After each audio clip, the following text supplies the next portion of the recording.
Hello, my wonderful humans, and welcome to today's module where we're going to be speaking about the hidden payoff. And again, I'm going to start with this call with a bit of a trigger warning.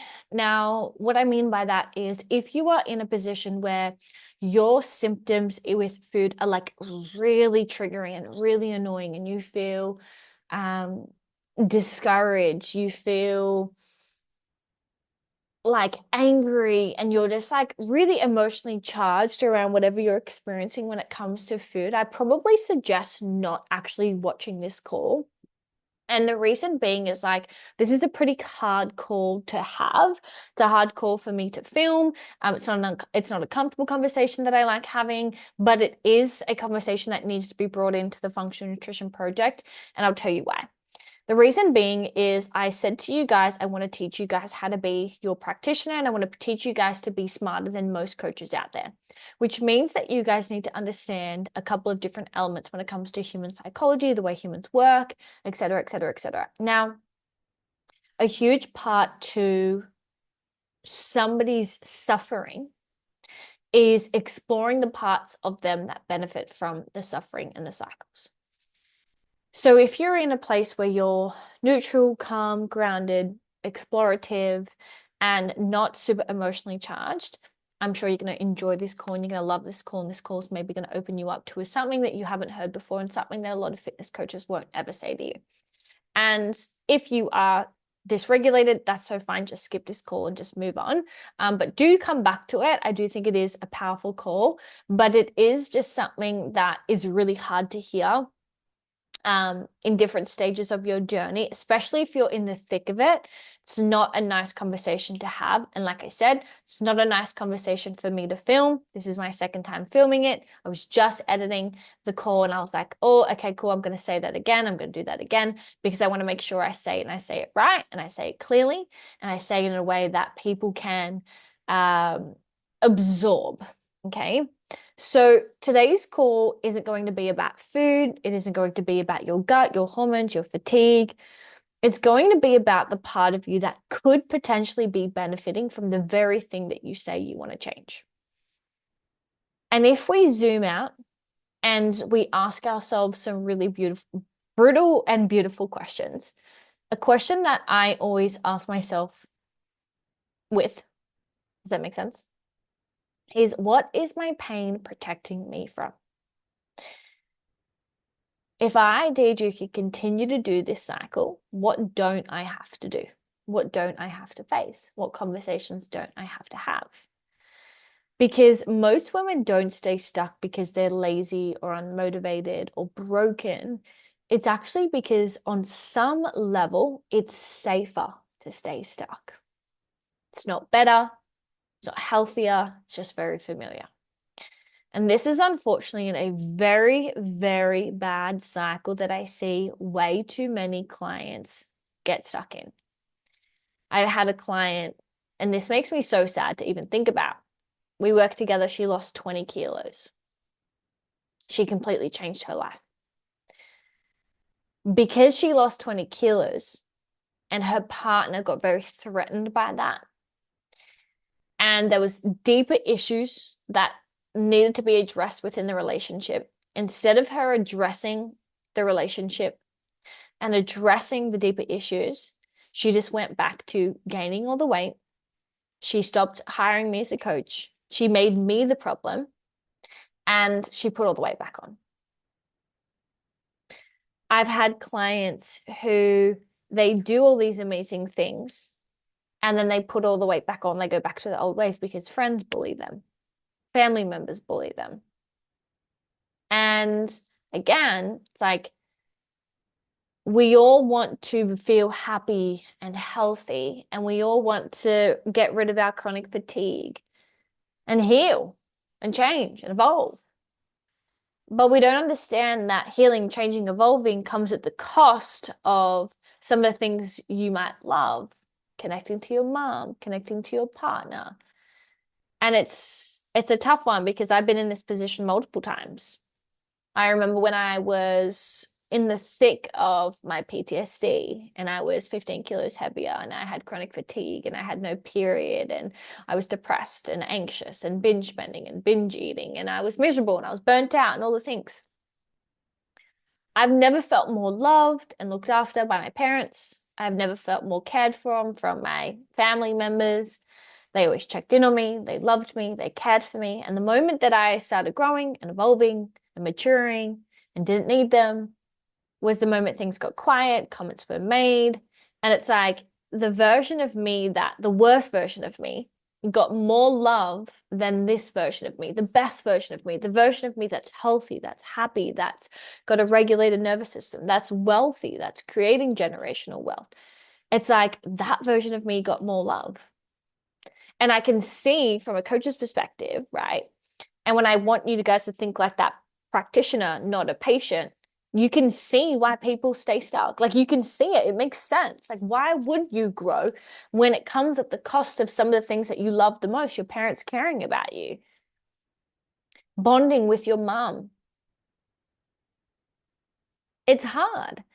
So what we need to understand is when it comes to food and changing and functional medicine, nutrition and getting rid of inflammation and chronic fatigue and tiredness and improving our relationship to food and not binging, there's a cost.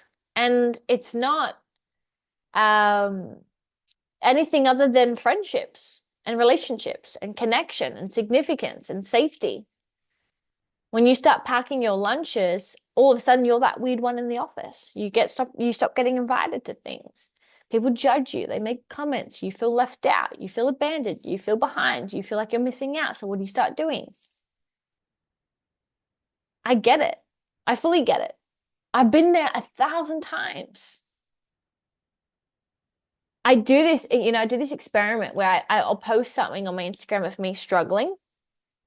And then I'll post something on my Instagram of me celebrating a win. Guess which post gets more validation and love? The one of me struggling. Still to this day. And it's funny because I obviously have enough self-awareness to be like, I know what's happening here. And I can see why people stay in this cycle over here where they constantly talk about their problems and they constantly amplify their problems is because that's how they get connection. That's how they feel relatable. That's how they feel connected to people. I've had coaches, I tell you, I swear, I've had coaches tell me, I don't want to heal my acne because I will become unrelatable to my audience. I built my audience and business off acne. This is what we're dealing with. This is why we need to understand that functional nutrition is one thing, functional medicine is another thing, and then emotional intelligence and human psychology is a completely different ballgame. And I really do believe health and getting healthy is simple. It's very, very simple. The other parts are hard. Understanding secondary gain is hard. So what secondary gain is, I'll break this down and make it really simple for you. Secondary gain is the hidden reward you get from a behavior or a symptom, even when the symptom feels painful, annoying, destructive, or whatever. It's when you want to say, I want to be the healthiest version of myself. But you keep doing things that are sabotaging that. You don't do that all the time because you hate yourself or you're broken or whatever. It's that majority of the time you have built an identity about being the girl or the woman who is bloated all the time, busy all the time, struggling all the time. And that identity actually gets you something. There's a hidden cost. I built an identity in the past around being busy so that people knew me as the busy girl, but I wasn't busy at all. I was actually really lazy. I had built identities about struggling. I'd built identities about hating my body. That's how people knew me. That's how we connected. That's how I bonded with family members. And that identity gets you things like attention or control or justification or validation or permission not to rise. And again, we don't cling to dysfunction without reason. We cling to it because it works in some temporary way, right? I always say to my clients this, whatever self-sabotaging behavior you are doing right now, it's either giving you one of three things. Significance, so it makes you feel important because you actually feel really unimportant in your life. So when you do this behavior, it gives you the feeling of significance. Safety, it's familiar, it makes you feel safe. Or connection, it brings you closer to someone. It makes you feel connected, love. Those three needs are usually always going to get met by your self-sabotaging behaviors when it comes to food. You feel safe, you feel significant, or you feel connected. Connection. Okay? So I'll break this down like the simplest format. A lot of women will stay stuck in cycles of bloating. They will eat distracted. They will constantly forget to do these things, right? Is because when you're bloated, you have an excuse to hide from your body.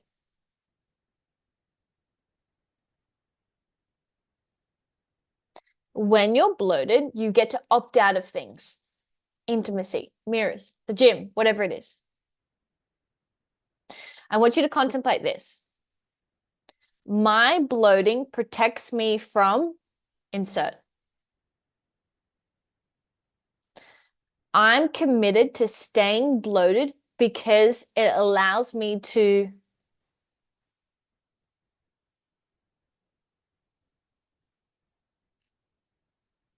something to think about. When you're fatigued all the time, no one expects anything from you. It gives you permission to avoid harder tasks. People go easy on you. You get to avoid certain social events. You get to avoid decisions. You get to avoid having an excuse for not meal prepping, not making this decision, da da da. You get attention. It's true. It's very, very true. Right? Food drama keeps your mind busy, right? I have this analogy of in my life, right? There was a season of my life where I was addicted to binging and I had all this food drama. And when I look back at it now, I understand that I kept food drama in my life because if I had solved the problem of the food drama, I would then have to solve the other problems in my life, which were my relationship and my job. So I just distracted myself with staying stuck in this cycle of food being the problem. Because if that went away, these would become like this. So I just went, not going to deal with that. This is the familiar problem. This is the safe problem. This is the problem that I know. I don't have to think about my relationship. I don't have to think about my loneliness. I don't have to think about my job.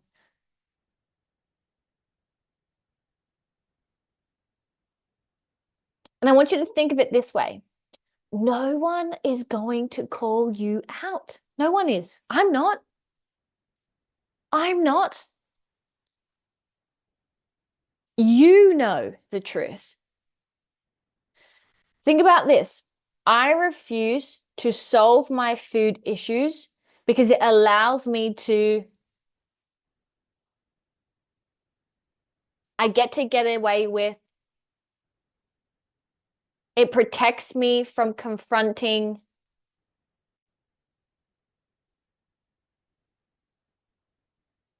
When I was struggling, and I used that as my excuse and my PTSD, my depression and my anxiety, who the fuck is going to call me out? No one. No one. How could you? I always use like the pregnant lady theory. I always use this as a theory. When a woman is pregnant, you don't say shit to her. Never, ever, ever. You can't. How could you? She's fucking pregnant. Shut the fuck up. It's like that these days. You can't say anything. And what the downfall of that is no one's going to tell you the truth. No one's going to call you out. No one is going to be a better coach to you than you. You know the truth. There's an analogy that I listened to this on a podcast of Alex Hormozy. He said, when you tell a therapist your problems, you tell the therapist the problem with the exact amount of context you want that therapist to know, so that therapist can actually give you the answer that you want to hear.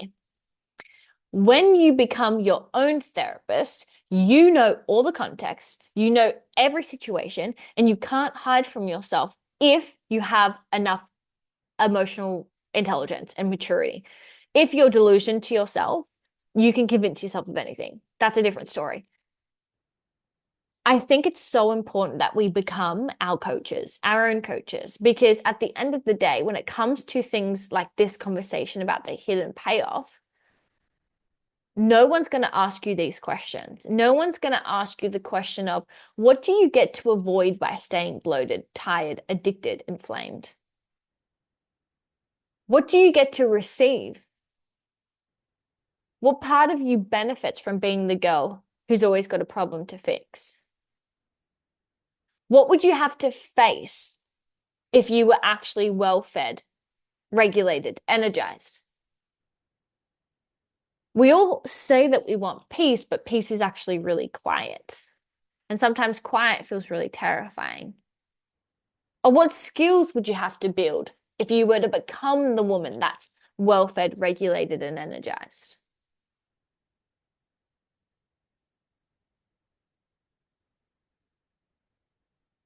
And this is not blaming, right? I think it's important to have this conversation. I'm not blaming you. I'm not saying that you did this to yourself. I'm not saying that your symptoms are fake or fabricated. I had PTSD. I had depression. Like, I still have PTSD to this day. I still have stuff that comes up for me.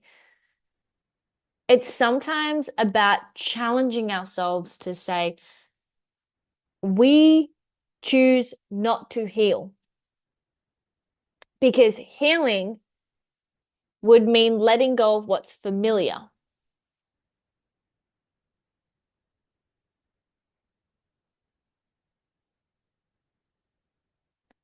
That's uncomfortable. That's really uncomfortable. And when I think about so many things of my life, right, and I think about the woman that I am today, and I think about behaviors that I could do, and I entertain the thought of doing it. I can see it play out, and I'm like, yeah, dear, you want to complain about this to get this response, to get that validated, and to end up there. And I can when you practice this and you do this enough, you forward project and see everything. The other day I went to talk shit about Jesse's twin, and I could see it. I'm like, yeah, you want to talk shit about him because he is actually mirroring to you a place in your area where you're not showing up in your life. So the more that you talk shit about him, you make yourself feel superior and better because you're not doing X. I can see it. I can see the whole conversation. And I can get distracted and swept up in it. And what he's doing is wrong and bad. But equally, I know I'm not showing up here too. It's just there's a benefit to this conversation. The benefit is it distracts me from my problems.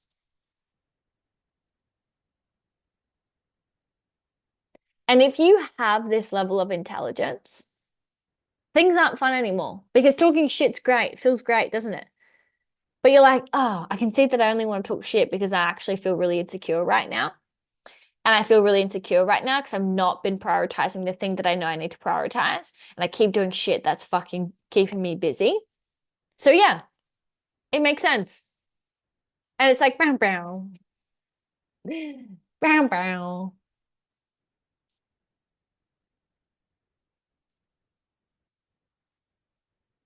It sucks.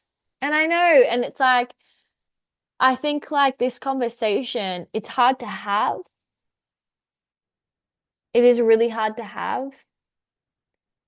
And I think that this is where I say a lot of people, if they were to access the art of self-honesty more, you would never need another test or protocol, a trend ever again. You would just need to understand this at its core.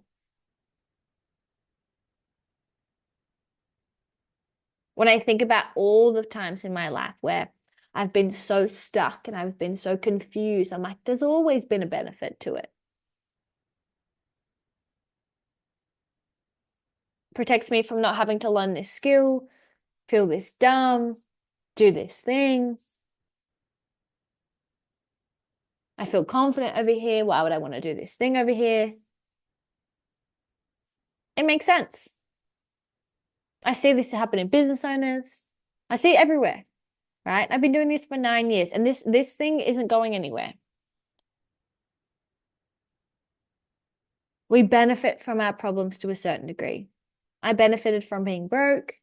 I benefited from being, fatigued and overweight. Until one day I decided I don't want to benefit from it in this way. Another analogy is like, I always think about this is not recently, but I've built an athletic physique. I never used to think I was an athlete. I used to think that diet culture was the worst thing in the world. I used to shame women with athletic physiques online. I used to make radical assumptions about them. Right? Secondary gain. The more radical assumptions I make about these women, the more I get to protect the fact that I'm a lazy fuck, right? And I'm speaking for myself. I'm not speaking for you. And I used to be like, diet culture is so fucking toxic and yada, yada, yada. And I went through this whole phase where I was like, fuck the industry and like whatever. And I stopped training and I just unsubscribed from all diet culture things, right?